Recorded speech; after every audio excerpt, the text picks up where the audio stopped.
Hello to all. एक बार फिर से स्वागत है आपका हमारे इस चैनल किताब वाली दोस्ती में। आज के इस वीडियो में हम शुरू करने वाले हैं एक नए ऑडियो बुक को। इस ऑडियो बुक में हम सुनेंगे दुनिया की नंबर 1 पर्सनल फाइनेंस की समझ बढ़ाने वाली किताब रिच डैड पुअर डैड। आपको बता दें कि यह किताब पूरी दुनिया में पर्सनल फाइनेंस की समझ को विकसित करने के लिए सबसे महत्वपूर्ण किताब है। आज जहां बहुत से लोग पैसे रहते हुए भी गरीब होते हैं और 90% तो लोग ऐसे हैं जिन्हें ये ज्ञान ही नहीं होता है कि कैसे अपने पैसों को मैनेज करते हैं। आइए शुरू करते हैं एक नए ऑडियो बुक को।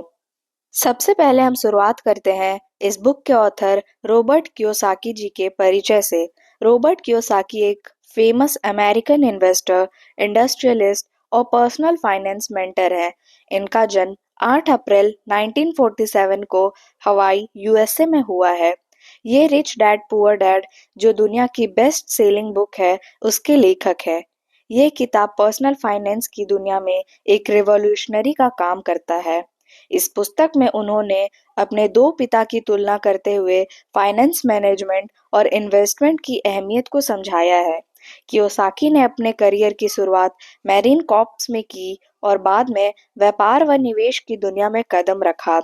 वे रिच डैड कंपनी के संस्थापक हैं, जो लोगों को यह सिखाता है कि पर्सनल फाइनेंस के मामले में हम कैसे बेटर बन सकते हैं। कियोसाकी जी इस बुक में बताते हैं कि पैसा बनाने का असली साधन बिजनेस है, ना कि केवल नौकरी और वेतन।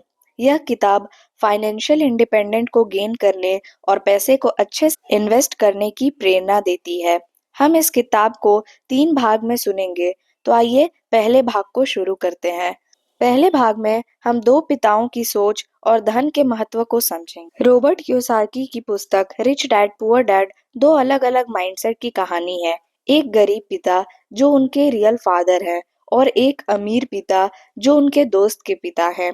गरीब पिता एक एजुकेटेड व्यक्ति थे जिन्होंने उच्च शिक्षा प्राप्त की, सरकारी नौकरी की और पुराने सोच विचारों के साथ अपना जीवन जी रहे थे। वो मानते थे कि अच्छी नौकरी और स्टेबल इनकम ही जीवन को सही तरह से जीने का रास्ता है, जिससे हम इकोनॉमिक सक्सेस गेन कर सकते हैं। दूसरी ओर अमीर पिता कम शिक्षित थे लेकिन एक सक्सेसफुल बिजनेसमैन थे। वो मानते थे कि असली संपत्ति पैसे को काम पर लगाकर बनाई जाती है, ना कि केवल नौकरी कर कर। गरीब पिता हमेशा कंफर्ट जोन में रहना और कोई रिस्क जीवन में नहीं लेना उसको प्रायोरिटी देते थे। वो सेविंग करना, कम खर्च करना और रिस्क नहीं लेने की सलाह देते थे। उनका मानना था कि ज्यादा पढ़ाई करके कोई अच्छी नौकरी पा लेना और जीवन में कंफर्ट जोन के साथ जीना ही सुखी जीवन है। इसके विपरीत अमीर पिता ने सिखाया कि एजुकेशन इम्पोर्टेंट है लेकिन पर्सनल फाइनेंस उससे भी ज्यादा जरूरी है। उनका मानना था कि अगर आप इकोनॉमिक इंडिपेंडेंस गेन करना चाहते हैं तो सिर्फ नौकरी करने से यह संभव नहीं है।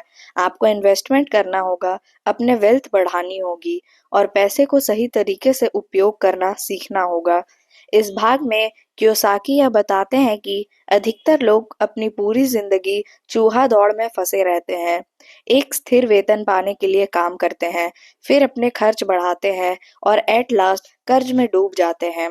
इसी कारण वो भी इकोनॉमिक इंडिपेंडेंस नहीं गेन कर पाते। वहीं अमीर लोग अपनी कमाई को इन्वेस्ट करते हैं और वेल्थ क्रिएट करते हैं, जिससे उनके पैसे खुद उनके लिए काम करते हैं। आज के इस पार्ट में यहीं तक। आगे पार्ट में हम इस किताब के पार्ट 2 और पार्ट 3 को सुनेंगे। हमारे चैनल को लाइक एंड सब्सक्राइब करना ना भूलें। कमेंट करके बताएं कि आपको हमारी ऑडियो बुक कैसी लग रही है। Thank you.